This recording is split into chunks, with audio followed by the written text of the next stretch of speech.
आप सभी लोग स्वागत है आपका यूट्यूब चैनल माइनिंग टॉपिक में एक बार फिर से। आज हम बात करने जा रहे हैं कोल माइन रेगुलेशन 2017 चैप्टर 8 के बारे में। और चैप्टर 8 को मैंने एक ही वीडियो में कवर किया है, जिसमें पूरे इंपॉर्टेंट रेगुलेशन है आपके, और रेगुलेशन कोई भी इंपॉर्टेंट पॉइंट नहीं छोड़ा है जो कि आपके पेपर में आ सकते हैं। और पूरे यूट्यूब में कम ही ऐसे वीडियो जो चैप्टर 8 काफ़ी लंबा है, मैंने एक ही वीडियो में कवर किया, ऐसे वीडियो आपको मिलेगा नहीं।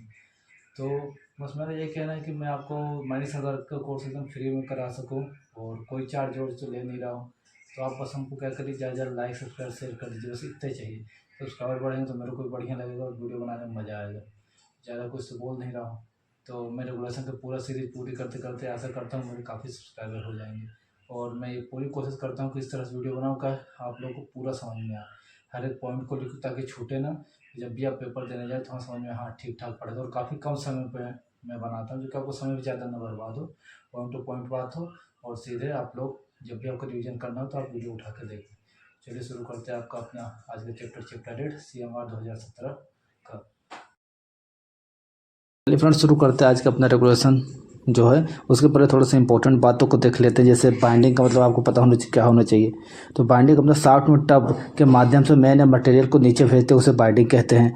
फिर अपना बाइंडिंग कितने प्रकार की होती है? बाइंडिंग अपनी दो प्रकार के, ड्रम और नॉब और फ्रिक्शन बाइंडर। फ्रिक्शन और नॉब बाइंडर एक ही होता है, फोटो में आपको दिखा दिया हूँ, ठीक है। नॉब बाइंडर में ड्रम की जगह घिरनी लगी रहती है। तो देख लीजिए नॉब बाइंडर किसे कहते हैं और ड्रम बाइंडर किसे कहते हैं, ठीक है। अब बात कर लेते हैं अपना रेगुलेशन 76 का।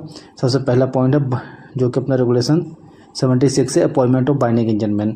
इसमें सबसे पहला पॉइंट है बाइंडिंग इंजन मैन लिटरेट होना चाहिए। दूसरा, इलेक्ट्रिक इंजन अगर 30 हॉर्स पावर से कम है और स्टीम इंजन या कंप्रेस इंजन उसका सिलेंडर का डाया 18 सेंटीमीटर से कम है और पर्सन को ऊपर या नीचे उठाने काम करने में ना आता हो, मतलब जहाँ पर्सन को ऊपर नीचे उठाने काम करने में ना आता हो, तब बाइंडिंग इंजन मैन सर्टिफिकेट की आवश्यकता नहीं होती है।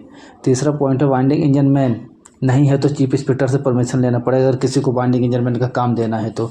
Regional inspector binding engine man का काम नॉट लेस देन 5 आवर तक कर सकता है, मतलब 5 घंटे से कम नहीं कर सकता है। अगला अपना रेगुलेशन है 77, new binding installation. Owner, resident और मैनेजर की जिम्मेदारी रहेगी कि न्यू बाइंडिंग बैठाने के 60 दिन पहले चीफ इंस्पेक्टर और रीजनल इंस्पेक्टर को नोटिस दें। दूसरा पॉइंट है बाइंडिंग को एक जगह से दूसरी जगह ले जाना और एक माइन से दूसरी माइंस में ले जाने का काम भी न्यू बाइंडिंग इंस्टॉलेशन में आता है। इसमें अगला पॉइंट है, बस इसमें दो इंपॉर्टेंट था। अब अपनी बात करते हैं रेगुलेशन 78 की, construction and installation of binding equipment. तो सबसे पहले इसमें बात कर लेते हैं feet angle. Feet angle only किस में होता है? ड्रम बाइंडिंग में, ठीक है। नॉब और फ्रिक्शन बाइंडिंग नहीं होता है। फीट एंगल क्या होता है? देखिए फोटो में, देखिए एरो करके बता रहा हूँ। Feet angle not more then 1.5 degree, मतलब 1.5 डिग्री से ज़्यादा नहीं होना चाहिए। इसमें दो ऑप्शन आ सकता है, 0 से 1.5 डिग्री तक भी आ सकता है, ठीक है, और 1.5 डिग्री भी आ सकता है। तो दोनों ऑप्शन क्या रहेंगे? सही रहेंगे। फोटो में देखिए आप लोग किसको कहते हैं, अपना क्या है फीट एंगल क्या है? फीट एंगल अपना होता है कि जब केज बॉटम में है और वर्टिकल के साथ जो एंगल बनाता है उसे फीट एंगल कहते हैं। फोटो में भी दिखाया गया है। आगे इसमें बात करते हैं, अगला पॉइंट है रोप का डाया ड्रम के डाया का 80 गुना होगा अगर बाइंडिंग इंस्टॉलेशन 25 अक्टूबर 1955 के बाद का है, ठीक है। और 100 गुना रहेगा ड्रम का डायमीटर, मतलब अपना क्या है, रोप का डाया ड्रम के डाया का 80 गुना होगा अगर बाइंडिंग इंस्टॉलेशन 25 अक्टूबर 1955 के पहले का है, और अगर उसके बाद का है तो कितना होगा? 100 गुना रहेगा, ठीक है। आपको डेट लिख के देगा कौन सा सही कौन सा नहीं होगा। तो 25 अक्टूबर 1955 का पहले का है तो 80 गुना, और उसके बाद का इंस्टॉलेशन है तो 100 गुना रहेगा। चीफ इंस्पेक्टर डायमीटर में छूट दे सकता है। ग्रूव्स में 1/3 रोप टच रहना चाहिए, ये अपना डीजे क्वेश्चन है। और डायमीटर ऑफ रोप सूट करे, जो कि डायमीटर ऑफ रोप को सूट करे, ठीक है। एवरी पुली और सीप रोटेट वर्टिकली प्लेन, किस में रोटेट करेगा? वर्टिकली प्लेन में करेगा। अब अपना बात कर लेते हैं रेगुलेशन 79 का, fitting of binding engine man, fitting of binding engine. इसमें पहला पॉइंट है फ्लेंजेस दिया जाता है ड्रम में ताकि रोप स्लिप और आपस में उलझे ना, फ्लेंजेस का उपयोग बता दिए। नॉब और फ्रिक्शन बाइंडिंग को छोड़कर ड्रम बाइंडिंग में रस्से का लास्ट सिरा ड्रम से फंसा रहे। तीसरा पॉइंट है केज जब शाफ्ट के सबसे नीचे रस्सी पोजीशन में हो तो ड्रम में कम से कम 2 टर्न होना चाहिए, मतलब 2 टर्न क्या रहे? लपटा रहे। एक से ज़्यादा ब्रेक होना चाहिए ड्रम बाइंडिंग में। एक ब्रेक हमेशा ऑन पोजीशन में हो जब केज रुका हो। अगर इंजन इलेक्ट्रिसिटी से चल रहा है तब स्क्रू स्टॉप वाल्व का यूज करेंगे। स्टीम और कंप्रेस एयर इंजन में नहीं करेंगे। सभी इंजन में डेप्थ इंडिकेटर का उपयोग करना है। इसे पोजीशन ऑफ केज को बताता है। जब केज 2 रिवॉल्यूशन बचेगा ऊपर आने के लिए तब इंजन में ऑटोमेटिक रिंग बजने लगेगा। फिर अगला है डेप्थ इंडिकेटर की जांच एवरी एडजस्टमेंट और रिप्लेसमेंट ऑफ बाइंडिंग रोप के बाद करेंगे। अब अपना है रेगुलेशन 80। देखिए इसमें सबसे पहले कोड ऑफ सिग्नल 1 रेप का मतलब है वह कि स्टॉप करो जब इंजन क्या है मोशन में। फिर 1 रेप का मतलब है ऊपर उठाओ जब इंजन क्या है रेस्ट में। 2 रेप का मतलब है लोअर करो नीचे धीरे धीरे। 3 रेप का मतलब है मैन क्या हो गया अपना रेडी हो गया चढ़ने और उतरने के लिए। और फिर से 3 रेप का मतलब है रिप्लाई में मैन क्या हो गया केज के अंदर इंटर हो गया। अब बात करते हैं signalling system posted binding engine room top of the shaft and every insect and landing. Signalling system कहाँ पर आपको पोस्ट करना है ये भी पूछ सकता है। अगला पॉइंट है guide are provided for safe and smooth travel by cages. Guide क्यों प्रोवाइड किया जाता है जाकि अपना क्या है सेफ और स्मूथ ट्रेवल हो केज। डॉक्स एक सेफ्टी डिवाइस है फोटो में दिखा रहा हूँ जो शाफ्ट के टॉप में रहता है केज को होल्ड करता है और ओवरवाइंड से भी बचाता है। कैप्स भी एक सेफ्टी डिवाइस है फोटो में दिखा इसका प्रयोग फ्रिक्शन बाइंडर में नहीं करते हैं कैप्स का। ये केज को होल्ड करने के काम में आता है। जब केज ऊपर रहेगा तो कैप्स ऑटोमेटिक ऑन हो जाएगा। कैप्स फोटो में देखिए आपको दिखा रहे हैं इसको कैप्स कहते हैं जो लाइन से निकला यहाँ आकर अटक जाता है अपना। प्रोटेक्टिव रूपिंग और केज के बीच की दूरी नॉट मोर देन 15 सेंटीमीटर रहेगी। ये रेगुलेशन होता है पूरा। अब रेगुलेशन होता है 81 मेन बाइंडिंग। इसका सबसे पहला है मेन बाइंडिंग आप देखिए फ़ोटो दिखा रहा हूँ। देखिए इसमें जो मेन बाइंडिंग में आपको ये पार्ट्स बताया है देखिए लाइन से इसको याद करिएगा। जैसे सबसे पहले आपका रोप केबल फिर डी लिंक डिटैचिंग हुक फिर अपना डी लिंक है फिर बुल चेन है फिर डी लिंक है फिर ट्रायंगुलर प्लेट है। तो ये एकदम लाइन से याद करके पूछ सकते हैं कौन सा चीज़ कहाँ पर रहेगा। फिर लास्ट अपना केज चेन है ठीक है। तो ये फोटो में देखिए ठीक। अब इसमें अगला बात कर लेते हैं इसको एकदम लाइन से याद करिएगा।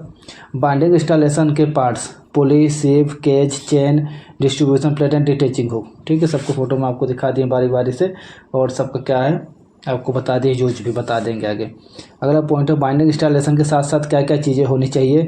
Name of the manufacturer and the year of manufacturer specification and dimension certificate supply with parts date of installation each part और कोई जानकारी जो रीजनल इंस्पेक्टर को ज़रूरी समझे। फिर डिस्ट्रीब्यूशन प्लेट और डिटैचिंग हुक के बीच हुक को ऐड करने के लिए सिंगल लिंक चेन का उपयोग करेंगे और बाकी जगह और कहीं भी इसका उपयोग नहीं करेंगे। डबल लिंक का यूज करेंगे। किंग बोल्ट केज को शॉक से बचाता है। ओवरवाइंड को भी के केस में भी काम आता है। किंग बोल्ट फोटो में देखिए ये शॉक से बचाता है केज को और ओवरवाइंड को भी कंट्रोल करता है। अगला पॉइंट है फ्रिक्शन और रोप बाइंडिंग में डिटैचिंग हुक नहीं रहता है। याद रखेंगे इंपॉर्टेंट पॉइंट है। फ्रिक्शन और रोप बाइंडिंग में डिटैचिंग हुक नहीं रहता है।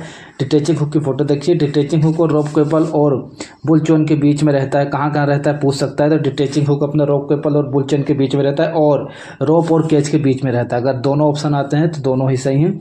एक आता है तो एक सही है। फोटो में भी देखिए मैंने पहले बता दिया कहाँ पर रहता है। डिटैचिंग हुक और बेल प्लेट के बीच की दूरी होल के सेंटर से अगर गियर्ड इंजन है तो नॉट लेस देन 1.8 मीटर और बिना गियर्ड इंजन है तो नॉट लेस देन 3.6 मीटर। 1.8 के दुगना 3.6 मीटर समझ गए। अगला पॉइंट है automatic contravenes prevent over speed और ओवर वाइडिंग को प्रिवेंट करता है ठीक है। ऑटोमेटिक कंट्रावेंस का यूज क्या है ओवर स्पीडिंग और ओवर वाइडिंग को प्रिवेंट करता है। अगला पॉइंट है और जब केज नीचे जा रहा है बॉटम में तो केज की स्पीड 1.5 मीटर से ज़्यादा नहीं होने देता है। ऑटोमेटिक कंट्रावेंस किससे ज़्यादा 1.5 मीटर ज़्यादा नहीं जब केज नीचे जा रहा है। बाइंडिंग शाफ्ट का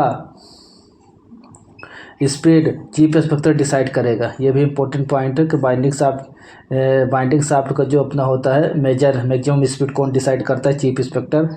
केज में एक बार में कितने % चढ़ उतर सकते हैं मैनेजर डिसाइड करेगा। ऑटोमेटिक कंट्रावेंस और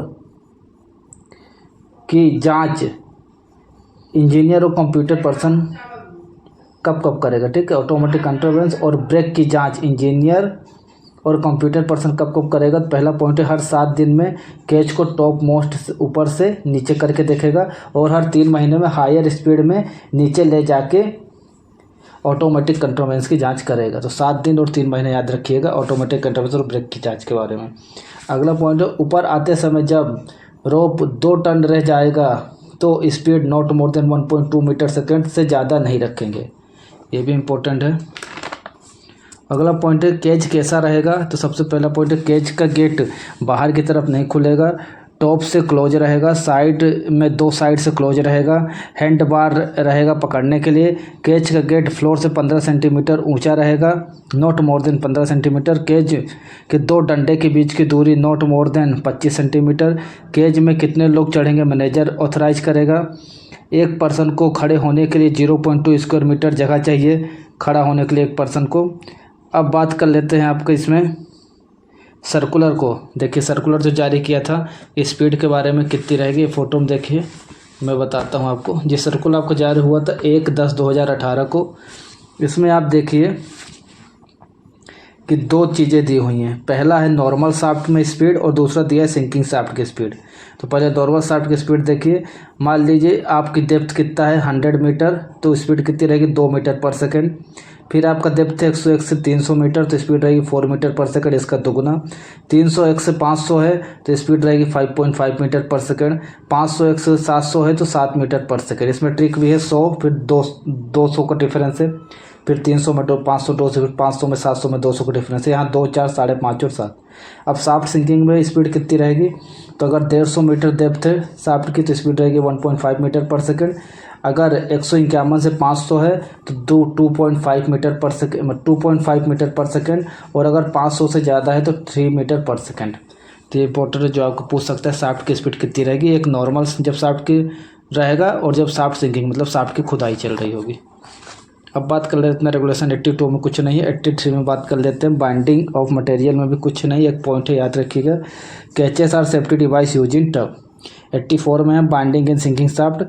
पहला पॉइंट है शाफ्ट सिंकिंग में 45 मीटर से ज़्यादा गहरा गड्ढा रहने के बाद डिटेचिंग हुक का यूज करें। मतलब शाफ्ट सिंकिंग में 45 मीटर से ज़्यादा गहरे अगर खोद देते हैं तो किसका यूज करते हैं, डिटेचिंग हुक का यूज करेंगे। शाफ्ट सिंकिंग में डिटेचिंग हुक और बेल प्लेट के बीच की दूरी नॉट लेस देन 3.6 मीटर रहेगी।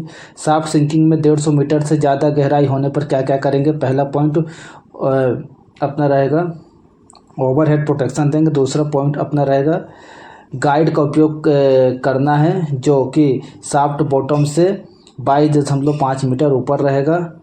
अगर तीसरा पॉइंट अगर 150 मीटर से कम गहरे सिंकिंग शाफ्ट में गाइड का यूज करना है तो रीजनल इंस्पेक्टर से परमिशन लेंगे। अगला है सिक्योरिटी सिस्टम की जांच हर 24 घंटे में एक बार कॉम्पिटेंट पर्सन करेगा। अगला पॉइंट है 45 मीटर से ज़्यादा गहरे सिंकिंग शाफ्ट में नीचे एक प्रोटेक्टिव कवरिंग देंगे। अब रेगुलेशन 85 बाइंडिंग रोप्स के बारे में। Fitness of rope bar link में कोई डाउट है तो चीफ इंस्पेक्टर से सलाह लेंगे। फिर नेक्स्ट पॉइंट है शाफ्ट सिंकिंग की गहराई 30 मीटर से ज़्यादा होने पर कोल्ड रोन स्टील वायर का यूज करना है। अगला पॉइंट है शाफ्ट अगर खोदा जा चुका है या खोदा जा रहा है जहां गाइड नहीं दिया गया है वहां no spinning type rope use करना है। फिर अगला पॉइंट है स्लाइस रोप का are not use in a binding purpose. अगला पॉइंट है binding rope factor safety more than 10। Next अपना जहाँ भी लोगों को चढ़ने उतरने का काम हो रहा है वहाँ हमेशा बाइंडिंग रोप मतलब एक स्पेयर हमेशा माइन स्टोर में रखना है। अगला पॉइंट है अगर रोप का फैक्टर और सेफ्टी नहीं पता है तो रोप नॉट लेस देन 3 मीटर काट लेंगे और उसे सेंट्रल गवर्नमेंट द्वारा अप्रूव लेबोरेटरी में जांच करेंगे। अगला पॉइंट है लाइफ ऑफ बाइंडिंग रोप 3.5 साल 3.5 ईयर। अगर रीजनल इंस्पेक्टर परमिशन दे तो 3.5 साल से ज़्यादा भी यूज कर सकते हैं और अगर रीजनल इंस्पेक्टर चाहे तो 3.5 साल से पहले भी चेंज करा सकता है और इसके विरुद्ध अगर अपील करना है तो चीफ इंस्पेक्टर को करेंगे। जो रोप काटा है फैक्टर ऑफ सेफ्टी की जाँच के लिए वो 3 मंथ से ज़्यादा पुराना नहीं होना चाहिए।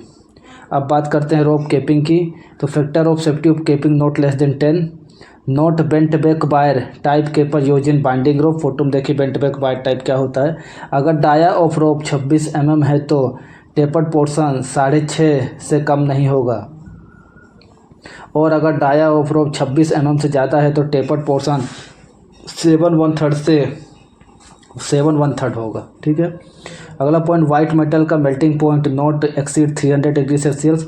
वाइट मेटल को सॉकेट में डालते समय temperature not more than 363 degree Celsius. Socket का melting point not exceed 100 degree Celsius.